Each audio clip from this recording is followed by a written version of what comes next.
Welcome to Youth Corner. I'm Ibrahim Rahman. This is a friendly chat show for the youth, a place to talk about what you do and recognise your achievements, a place for you to share your experiences and inspiring stories, a place to also discuss topics that are important to you. Now let's get started. Let's introduce our next guest of the series. She's a blogger and a writer from London. She's also known as the Avid Scribbler, and in 2015 she was a finalist at the Asian Media Awards.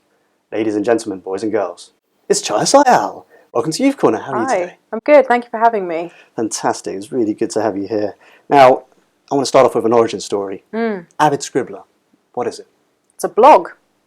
And I started it up about 4 years ago. And it was at university. I studied English literature. It was it's a very heavy degree. You're reading a lot of very heavy text, such as medieval literature. Some of the stuff we had to translate from Old English to current English. I didn't even know such a thing existed, to be fair. And I just needed an outlet, just to write about how I felt. It was my first time away from home, so it originally started off as a blog to cope with homesickness. And then one day I was realising that what I was studying, there wasn't writers of colour. And I just thought, well, why is that? Why is it always in literature there's nobody that I can recognise? There's not names that are familiar to me or stories that are familiar to me. And that's when I started blogging about it. People got very interested, as, identity is a very topical issue. People are very passionate about it on both sides of the argument, I guess, and it just grew from there. Fantastic. Now, let's wind the clock back a few years now and talk about your education. Oh. So, I did a bit of detective work. You could say I was wearing my pinstripe suit, I had my bowler hat on, and maybe more of a full-grown moustache. But anyway, incognito face mask and everything. Well, we could go as far as you want. I mean, we can describe. I know you love your literature and stuff, but that's the one thing I noticed. You can't seem to get enough of English. So I want to look back on how did that interest in English develop from? Where did that all start? Well, I love languages. I'm fluent in 4, and English. I don't know. I love it. Whenever I read a book or I write, I genuinely do go into a world of my own.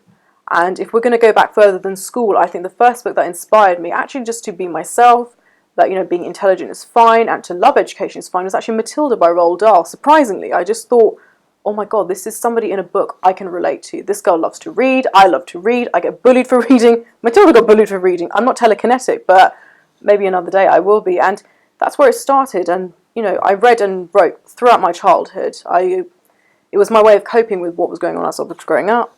And then as I went to school, I was inspired by 2 teachers, really. And they were my English A-level teachers. And I will never forget them, really. I still remember their names till today. It was Miss Heaney and Miss Cross, who inspired me so much to do literature at university. And I think we really take for granted teachers who inspire us that much, because even till today, I've not been in school since I was 14, that's well over a decade now, and I still remember those teachers. I still remember the feeling they gave me whenever they introduced, a piece of poetry by John Donne, or, we spoke about Hard Times from Charles Dickens, so much so I can still quote the book. It's quite embarrassing, but it's still very amazing. Exactly, that's where people don't realise the value of teachers when it comes to finding, what you're good at and where you sit in life. Absolutely. But then this obviously led you on to study English literature and language as well at University of Reading. You mentioned that you felt the homesickness there. So I did. So tell us a bit about the course. What led you to want to study that at degree level, and what was in the course, and what led you to want to study that? It was very different. I mean, when I went there, every other Asian was doing pharmacy and economics, and then there was me like literature. So I didn't fit in. Very different. So different. People thought I was a coconut. They thought, oh God, what are you? It's like I was an alien. I thought, no, I'm Asian. I just like literature. I just like being creative. What's the problem? And one thing that I think, regardless of what community you're from in the South Asian diaspora, we have such a strong tradition of literature. You have Amrita Pritham, you've got Hiranja. We really forget. We have such a strong creative literary tradition. It doesn't make sense for us to now mock creatives, who are of South Asian origin. It just doesn't make sense. And the reason I went to Reading was because it wasn't too far from London, but it wasn't too near either. It was just a nice little Goldilocks in between. It was a nice little place where you could get out of your comfort zone, but not too far away where you felt... Yeah, I mean, when I was a teenager, my parents separated, and that was quite a big turmoil for me growing up. It's not something common that happens in a lot of South Asian families, and I'm still very, very close to my family. We're just one very, very strong unit, and I didn't want to be too far away from them, but at the same time, I knew I had to develop and grow on my own as a young woman. And did you feel that you achieved the goals that you wanted to at university? Did you feel that those barriers, those sort of obstacles that you faced at university, you felt you overcame them? I exceeded them. I went beyond it, and I thought that it was something I could never do. I mean, there was a couple of professors who were just fantastic, and there's two actually that I won't forget, Dr. Mary Morrissey and Dr. Sue Walsh, who just got me through my final year. And the reason I mention those two professors is because, it's very rare that you meet educators who are so invested in students and learning, but also their personal development, because I think we forget that with education. We're so focused on getting good grades, jumping hoops, going to college, university, real life, whatever. You forget that it's a journey. You're developing as a person, and I personally think it's remarkable if you find teachers who recognise that and seek to, really flesh that out in their students. It shows that they care. Absolutely. So tell us about some of the modules that you did. Which modules would you say really interested you? Which ones did you really enjoy doing? I love Victorian literature, which is really weird because obviously it's back to the days of colonialism, and it's quite horrible to people of ethnic descent. But the reason I love Victorian literature so much is because it's so dense in descriptions, and you could be reading, for example, Tess of the D'Urbervilles by Hardy, and you're just reading and you're like, oh, this is nice. But then there is so much detail, the intricacy of the narrative is so strong. It's like you become an invisible person inside that book, and that's what I love. It's a real immersive feeling with it. I mean, they talk a bit strange, it's very formal, but it's incredible. It's very unique. Oh, definitely. And you mentioned Charles Dickens as well. I mean, certainly a writer that we love reading the books even today. Absolutely, and I think one thing I do like about Victorian literature is that it's astonishing how many of the social attitudes then are still present today in modern British society. So that's something I do look for in literature, the links to our modern life as well. Absolutely. Now let's move on to writing and publishing now. Yeah. So you're blogging for the Huffington Post now. Now, in my eyes, I think that's quite an amazing achievement. Thank you. Tell me, how did you get involved with that? And what's the process in becoming a blogger for them? Because it's quite a tedious process to get into that. It's hard to contact them initially, but if you look at the prestige that the Huffington Post has, it's not surprising. I mean, if they didn't have gatekeepers, I think every man and his missus would be emailing them every single day. I wouldn't call it a news outlet. It's more of now a blog. It's a strong brand, so much so that people are considering it to be a news outlet, but in a digital form in that sense. But no, I did some work experience there. I told them about my blog, and they said, "Yeah, come on board." So I got lucky in that sense. That was luck. No, there's not many things I owe down to luck. A lot of what I've achieved is through hard work. But that was a stroke of luck. That was the right place at the right time. But you pulled it off, and and you can say you're a blogger for them. So that's a brilliant achievement. So well done there. Thank you. So tell me, what things have you written for them? So I haven't written that much. Well, I'm balancing a full-time job and also all of this, so it's a lot that where my time goes. But I'm very interested in writing about digital literacy, entrepreneurship. That's a real passion of mine, actually, and also women's rights. But I focus much more on South Asian women, because obviously I am a South Asian woman, and the only thing that I know how to write well is my experiences. So it makes sense to write about that. And also what I noticed is, if we don't write our stories, somebody else is going to come in and do that. And in my eyes, that's not fair. You are a member of a diaspora. You have a right to claim your experiences and your stories here. Don't let somebody come in and take it away, because that's how history gets distorted. That's how our experiences get distorted. I mean, this morning I was on the radio and we were speaking about this, and I just said that, it's astonishing how many South Asians do not understand ancient South Asian culture, pre-Mughal, pre-British Raj, because we simply don't look that far back.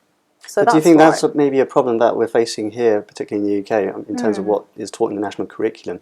That's something that isn't taught in history, and surely that's what makes it even challenging and harder to go back that far. Absolutely, but the thing is, I think we're at a point where, it's really depressing for me to admit this, but it's not going to come into the mainstream educational curriculum anytime soon. Because if it hasn't for my generation, and we were all in the 90s, we were that first group of kids who were going to grow up with multiculturalism, we were all going to be friends, but fast forward 10 years, you've got Islamophobia. After 9/11, the whole world changed for everybody who was brown, with dark hair, or looked Middle Eastern, or had an Arabic-sounding name. Doesn't matter what religion you are. We've all been profiled under that stereotype.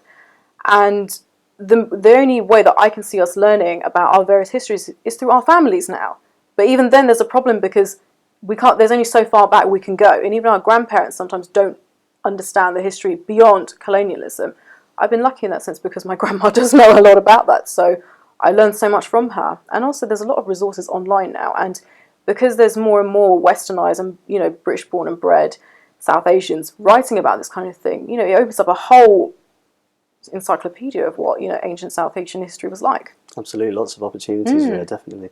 Now, following on about writing and publishing. Now let's talk about Colour Me In. So that's Yes. an ebook that you wrote. That was your Did. first step into publishing. So what's that all about? I'm assuming it's got nothing to do with crayons and felt tip pens. I wish. I wish. You can buy free wax crayons with that, you know. Oh really? I And, should look into that.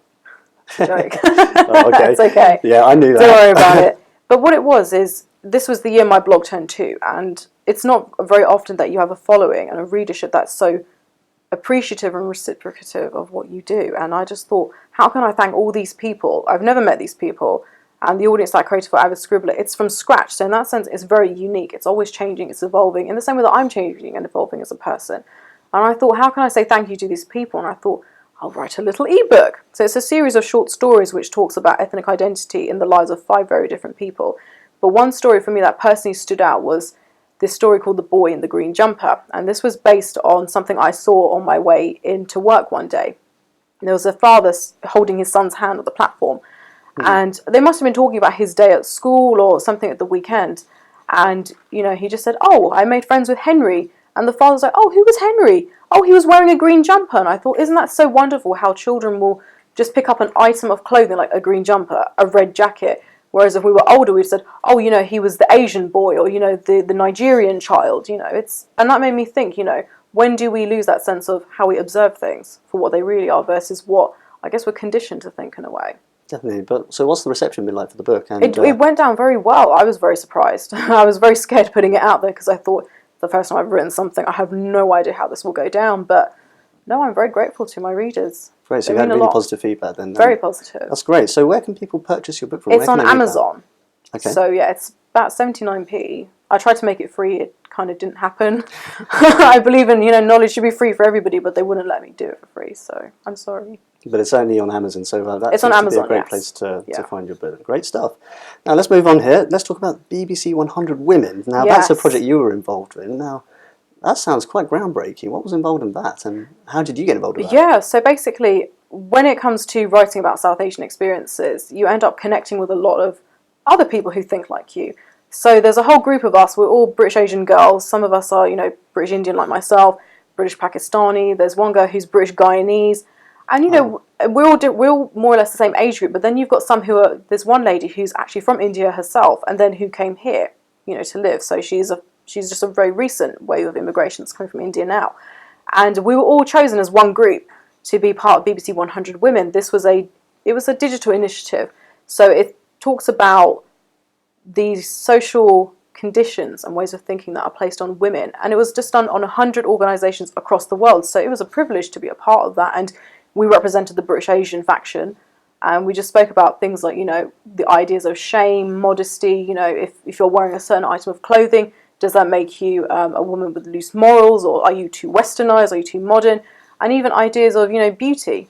You know, I mean, I think colorism is a very big thing in the South Asian diaspora as a group. You know, the fairer skinned you are, the more beautiful you are perceived to be. So we discussed a lot of that, actually, and it was wonderful to get those ideas, which normally stay within South Asian thinking, into a much more broader, wider platform. A more mainstream platform as Precisely, well. it's mainstream, it's the BBC. You can't get more mainstream than that, yeah. No, definitely. So, but, you know, what was your overall opinion of it in the end? Did you feel like you achieved what you wanted to from this, and, you know, where would you go forward from that? I thought it was brilliant. I mean, I've never been involved with something like that before, especially not that big or, you know, not that expansive. And I thought we did a very good job, all of us as a group. And, you know, I think we showed that the world has a view of what South Asian women should be like. And then you've got the reality of what we really are like, sort of thing. So I think the stereotype that of South Asian women is that, you know, we're very submissive, very meek. You know, somebody will slap us, oh, we'll take it. But in reality, I think we're all lionesses, really, and I think that's something us as a group, we prove that, you know, we are women who are intelligent, we're strong, and, you know, but we still respect our heritages very much so while living in a westernized society, and that's something that mainstream society doesn't get to see. So it was good to show that side of, you know, actually this is what we're really like, please don't believe the stereotypes, and that's what I wanted to achieve, and I think we did. I think we went beyond it. Great stuff. Well, in the words of Brendan Rodgers, great character. Yeah. Former Liverpool manager, therefore, throwing the football reference. But anyway, moving on. Asia Media Awards 2015 finalist, outstanding young journalist. That's fantastic. How did that all happen? And, well, congratulations on that, by the way. Yeah, brilliant stuff. that's still a shock. I didn't believe it happened. I thought, no, this isn't happening. This is fine. But then suddenly I was going to Manchester for the first time. That was the first time I've gone north. I'm a very typical Londoner. Anything past, Watford is the north as far as I'm concerned. So it was nice to go beyond that. But no, it was a huge privilege, and it was an honour to be there, actually. And I thought, even if I don't win this, I'm here at this event. I'm actually meeting people who, growing up, I would see on TV and think, oh my God, they're so amazing. But you were shortlisted for your work in journalism. And for all the writing that you've done. That's brilliant. And then who were you up against as well? Because you were up against there was some very stiff competition, yeah. And the guy who won it was from BuzzFeed Politics. And when I've heard of him as well, and I thought, this is a very worthy person, and if he doesn't win it, this is ridiculous. I'm very glad he won it. It went to a very deserving person. Sure. And it was great to see that next generation of South Asian journalists stepping up, because we really need that right now. Absolutely. Now, excuse the job interview question. I asked this to my previous guest, Abu Ali. Yeah. I'm going to ask you now, because I think this is something that's really important to our younger viewers watching as well, especially if we're looking at career development. Right. Now, I want to ask you, in 5 years' time, where do you see yourself going? I don't believe in that 5 years rubbish. Oh, okay. Why is that? I'll tell you why, because the world is too volatile and it's changing. Go back to 2008. Did any of us predict the financial crash? No, none of us did. None of us knew what was going to happen. Why would you do a 5-year plan? What I would say is have a long-term vision of where you want to be. Not just career-wise, but who you envision yourself to be. So when I was growing up, I was very self-conscious. I didn't like myself. But then I kept telling myself, one day I'm not going to feel like this. One day I will like my body. I will like my physical appearance. And, I will get far, but I will get far on my merit, not based on my physical appearances. So that's the first thing I would say. Don't listen to 5-year plans. Because in that sense, career counsellors at school who advise that, they're very out of touch with the world. They've forgotten that, we all have smartphone technology. You're getting startups in Silicon Valley and Tel Aviv and Berlin and even Birmingham these days. They've thrown that model right out the window. So what I would say is work hard in school and get the grades, because that's one thing you really need to do. If you do not have good grades, you're not really going to get anywhere. That's a given. But after that, after you go through your education, focus on getting as much experience and confidence as you can. Because when I graduated university, I didn't get a job straight away. I was struggling for a very, very long time, and I felt so ashamed of myself because I saw all my friends from university doing graduate schemes. They were going to very big companies in London like Accenture and Adecco, and there was me still writing for my local paper, not getting paid much. But then my dad just said, look at how much experience you've got. Look at the skills you've got. You can go into any field you want. And that advice my dad gave me, I would give to every single young person I would meet. And even watching this, position yourself in such a way that you have as many doors open as possible. You know what, you might have to go abroad sometimes for a bit of work. Don't be afraid to do that. You're still young, you're not married, you don't have children or big responsibilities. Experience, develop yourself as a person. And then that way, you can handle anything that comes your way, whether that's failure or successes. I would say focus on building yourself as a person. Okay. But looking at writing in journalism, because obviously that's something you've had experience with in the past. Yes. What advice would you give to our younger viewers who want to get into that field? I'd say it's very difficult. So be prepared for, long hours, not much pay, sometimes no pay. That's a reality. And even the line of, to get the job, you need a job. Even though you may have never ever had a job before. Catch-22 situation. It is. But unfortunately, every single one of us is in that situation right now, and we can't help it. So don't be afraid to work for free, but don't make it a permanent thing. You need to know your self-worth in this situation. But when it comes to journalism, I'd say if you are genuinely interested in it, start young. I was 16 or 17 when I started. Okay. So I was still in school pretty much. And if you do go to university, write for your local paper. But don't just stick to your campus paper. Go online, look at local papers, start building a network up. Email somebody, say, oh, I write for my local paper. Do you offer work experience? Can I come in for a couple of days? It's little things like that. We have computers in our pockets, whether that's Android or iPhone. Utilize it. As a generation, we have so many resources at our fingertips. It's just about being confident and taking the initiative to making it happen. But I would say that start young, build a network, and just believe in yourself. There's going to be a lot of people who will put you down, but as long as you keep sight of what you want to be as a person and where you want to go, that will drive you through it. Fantastic. I think that's a great way to end the show as well. Thank you. Really passionate speech there from Cháyya Syal there. And on that note, we have come to the end of the show. Many thanks for watching Youth Corner. I've been Ibrahim Rahman. If you want to be involved on our show as well, you can get in touch. Our email address is youthcorner@lb24.tv. That's youthcorner@lb24.tv. Until next time, I've been Ibrahim Rahman. It's goodbye for now.